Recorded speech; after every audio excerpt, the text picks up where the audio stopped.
Ignite your best life. Yoga is the spark. Hello, yoga hackers. Welcome back to the Yoga Hacks podcast, where we take yoga off the mat and into your daily life. Today's podcast is all about overwhelm. I'm actually shocked that I haven't done a podcast episode on overwhelm because it's something I think we all experience a lot. This came up in the Uplifted private Facebook group. Remember, if you're enjoying the podcast or you're enjoying practicing yoga with me on YouTube or listening to these episodes, there is a wealth of deeper information for you inside the Uplifted membership. Tons of member-only podcasts, member-only classes, training plans, live calls, mentorship, so much more. So check that out at upliftedyoga.com. And I wanted to give you today my tips for dealing with overwhelm and be very honest that I am not overwhelm immune. I still get overwhelmed sometimes, but I think I have made huge progress as compared to 5 years ago, 10 years ago for sure, and even as compared to 5 months ago. So I'm going to share with you in today's episode all my strategies of how I sort of break down that feeling of overwhelm and transition into a calmer, energetic space. Now, overwhelm has a negative connotation, but the reality is that it's pretty easy to feel overwhelmed in a positive, way as well. For example, Lena in our Facebook group wrote, "Do you know that feeling when you're pumped up with so much inspiration, when you want to create so much all at once right now, and you're working so hard to do so, then this whole workload starts to overwhelm you, to scare you, and you think you're not strong enough." This is in the Uplifted private Facebook group, and she goes on. And I could really resonate with what she was feeling because sometimes we're overwhelmed with things we don't want to do, stressful, unfun tasks. But a lot of times we can just be overwhelmed with things we really do want to do. And another reason I really wanted to do this podcast was because Marlene in the Uplifted private Facebook group also just wrote, "I'm so overwhelmed right now. There are so many poses I'd like to do, and a lot of it seems so out of reach. I feel like I'd need 3 hours of yoga every day to do everything I'd like to do. How do you do it?" So even just in the yoga practice itself, like how much there is to explore. And I hear this actually a lot from new Uplifted members where there's so much content available to them in the membership that they start to feel really overwhelmed and not know where to start. So first thing I think that's good to do is to look at your overwhelm and try to categorize it as overwhelm of unpleasant tasks or overwhelm of things you're excited about and want to do, because they kind of have different energetic qualities. When you're overwhelmed with things that you really don't want to be doing, there could be a deeper root cause issue there that could be worth exploring. And I'm going to give concrete tips about each of these. But if you're really overwhelmed in the sense that you're so excited, one thing that you can do right away is begin to shift your perspective into a state of joy. Because if you're really overwhelmed with things you're excited about, you're feeling inspired, this happens to me all the time, that overwhelm that you end up then feeling is really just the other side of excitement. Excitement and overwhelm, if it's overwhelm with stuff you're, looking forward to do, it's really the same thing. Right? And that energy of being excited is actually an energetic feeling that a lot of people enjoy and love. And actually there's an entire industry of like bungee jumping and jumping out of planes and I don't even know what else, that people pay lots of money to feel that excitement, that rush feeling. So if you're feeling that from being overwhelmed, see if you can disassociate and stop calling it overwhelm and start calling it excitement about all these things you want to do. Then of course you're going to have to prioritize and break down what you want to do in what order. But it's such a better state to be in than feeling overwhelmed with things that you don't want to do. So now let's get into my concrete tips that I wanted to share with you guys. One of the first things that I always say to myself, whether I'm overwhelmed with negative things or good things, is that life is long.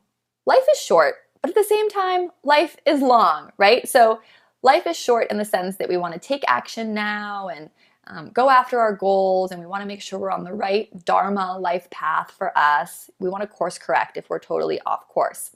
But if we're always saying to ourselves, like, life is so short, I have this sensation of like rushing, you can even hear it in my voice, like there's not enough time, I have a prior podcast about healing your relationship with time and a meditation that goes with it. So I highly encourage going back in the podcast and listening to that. I think it's called How I Changed My Relationship with Time or Healed My Relationship with Time, in conjunction with this podcast, because time and feeling overwhelmed are very interrelated. So if you choose to take the perspective, life is long, all of a sudden, this pressure valve starts to release. Yes, if you're like me, you probably want to accomplish a lot and a lot at once. But the beauty of life and this journey is that we have time on this planet.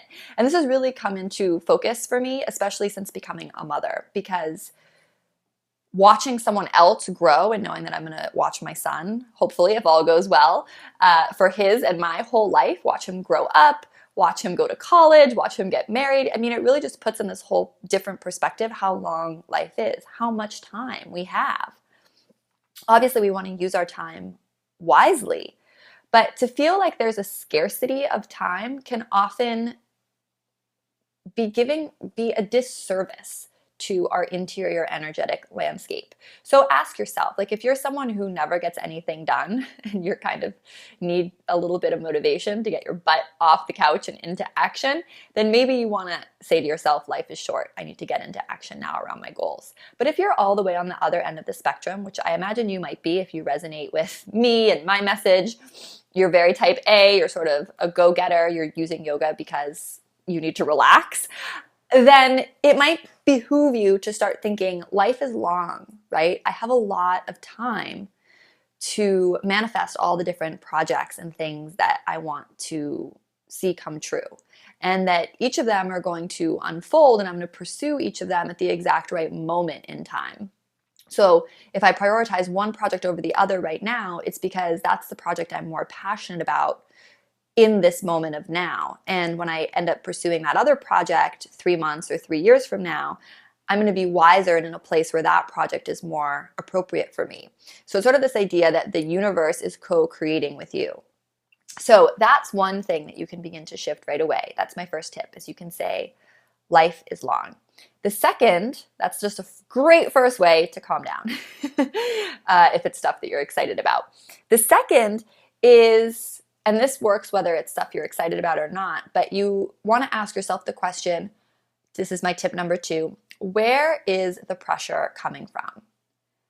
If we feel overwhelmed, again, you're overwhelmed because there's a sense of pressure. And it really is great to stop and ask, where is this pressure coming from? Is it coming from your boss who needs the report done by Friday? Is it coming from yourself, some false internal deadline that you have made?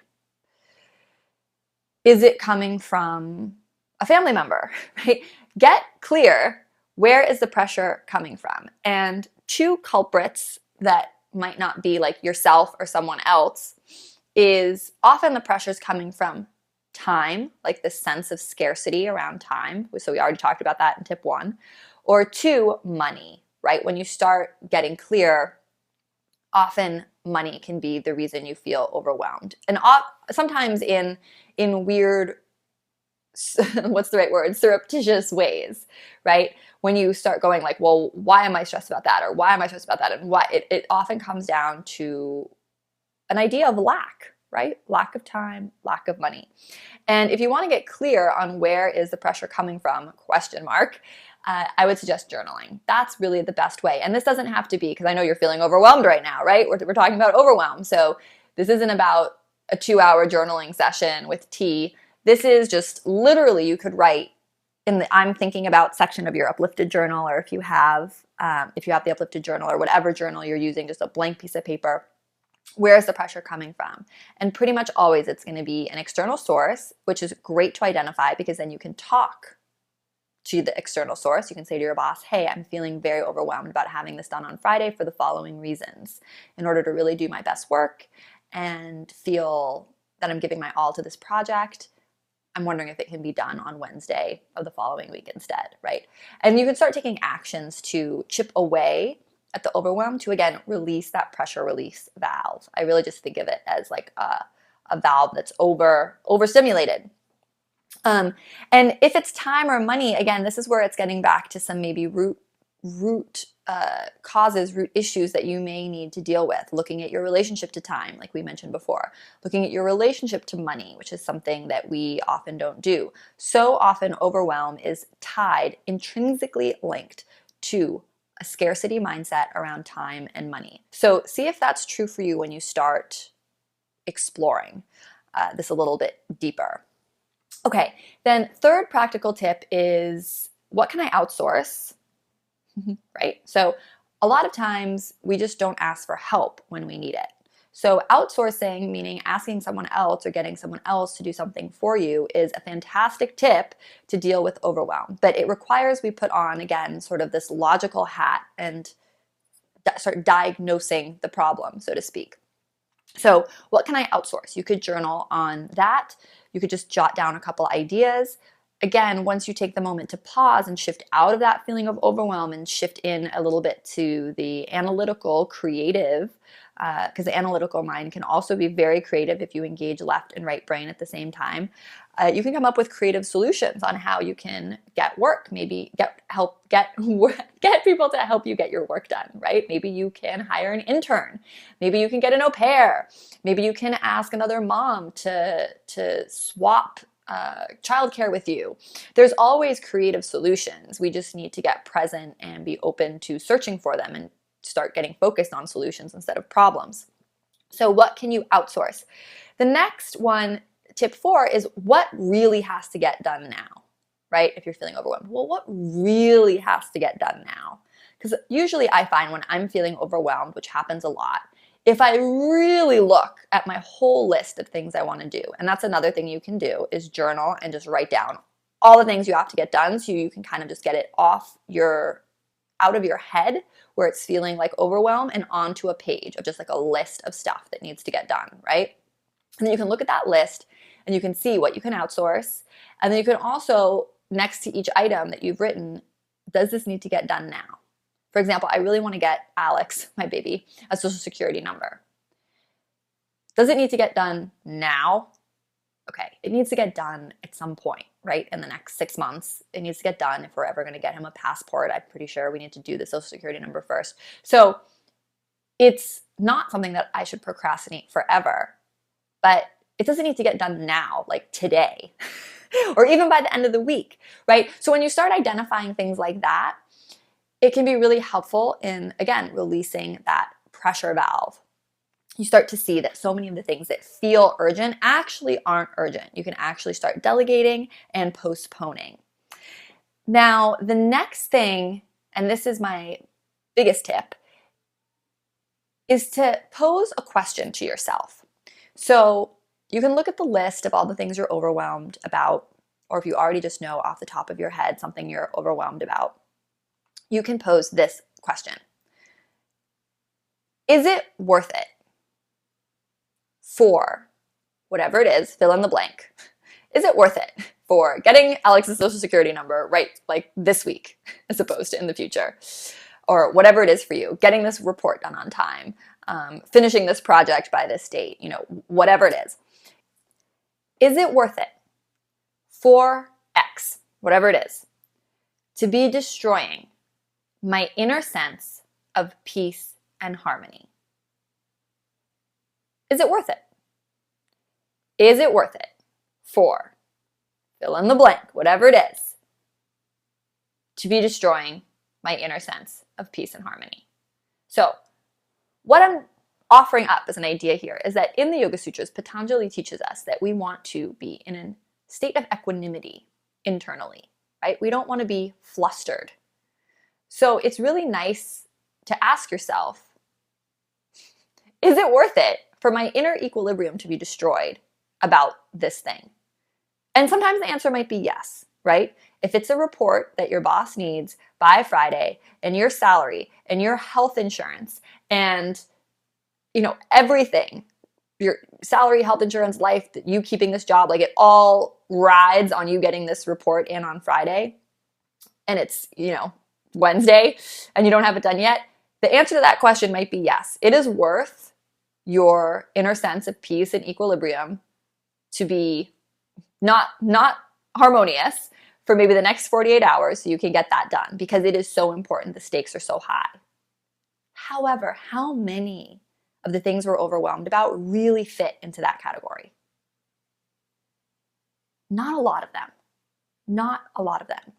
In fact, when I pose, is it worth it for getting Alex's social security number done this Friday, as opposed to in the future, worth destroying my sense of inner peace, harmony, and equilibrium? It's like laughable. It's like, no, of course not. And if you're not like fully getting what I'm saying, you can add on to this question. This is a really useful technique, as you can add on, is it worth it for whatever to be destroying my inner sense of harmony and the harmony of my family, my partner, and my child? Because here's the thing, energy is contagious. So if you're overwhelmed, you're sharing that energy. It's like you're getting people to bathe with you in that energy, right? When you're overwhelmed, your kids notice, your partner notices, they pick up on that energy. If you have a young child who's under 3, they actually share your electromagnetic field. They don't have their own aura. They share your aura.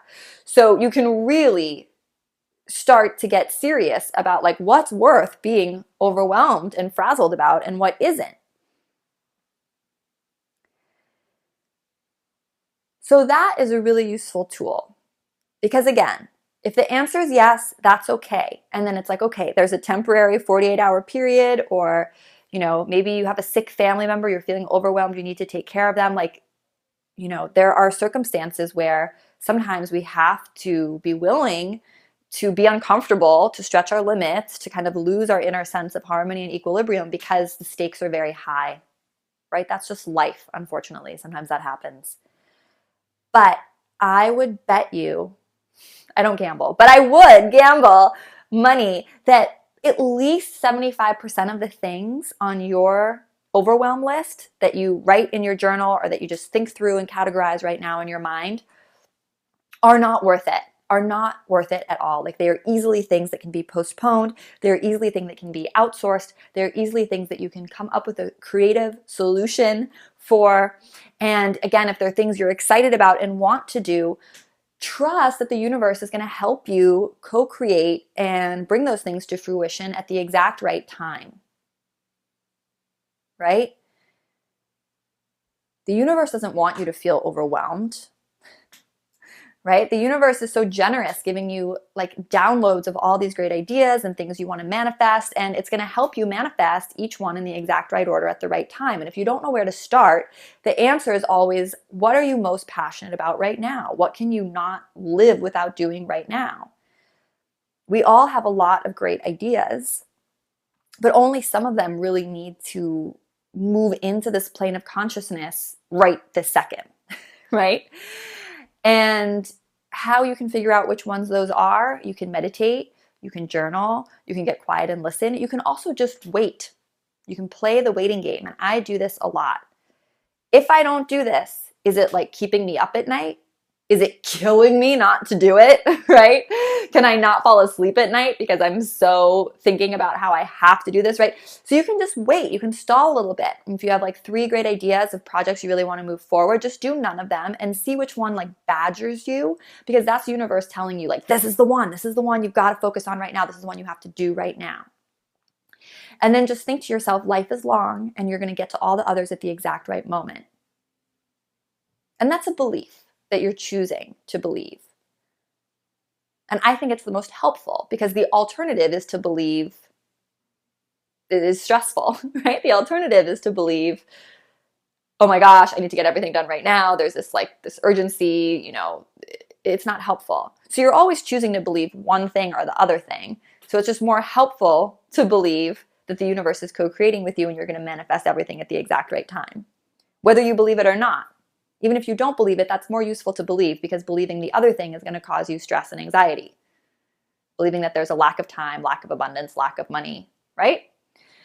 So that's how I deal with overwhelm. And I've got to tell you that journaling plays a huge role in this. I mentioned it a couple times throughout this podcast, but whether it's journaling out the list of the stuff you're overwhelmed about, kind of like a brain dump, or journaling to ask yourself, where is the pressure coming from, like we talked about before, and getting really deep, because you might find that like most of the things you're overwhelmed about all just come back to like a scarcity around money issue.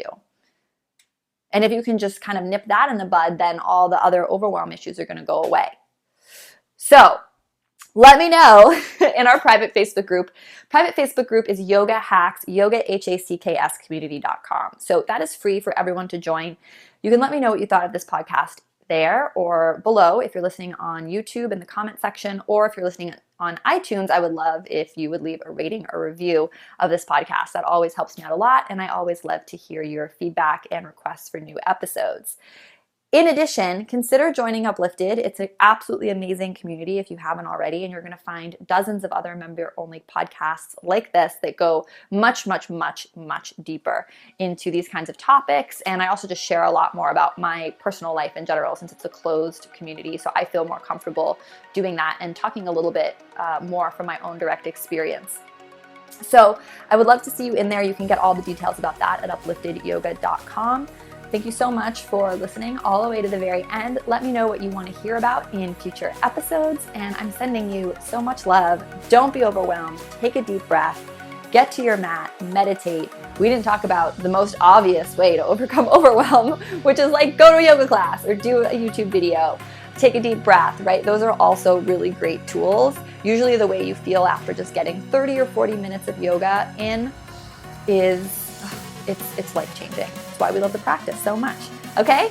So much love from my heart to yours.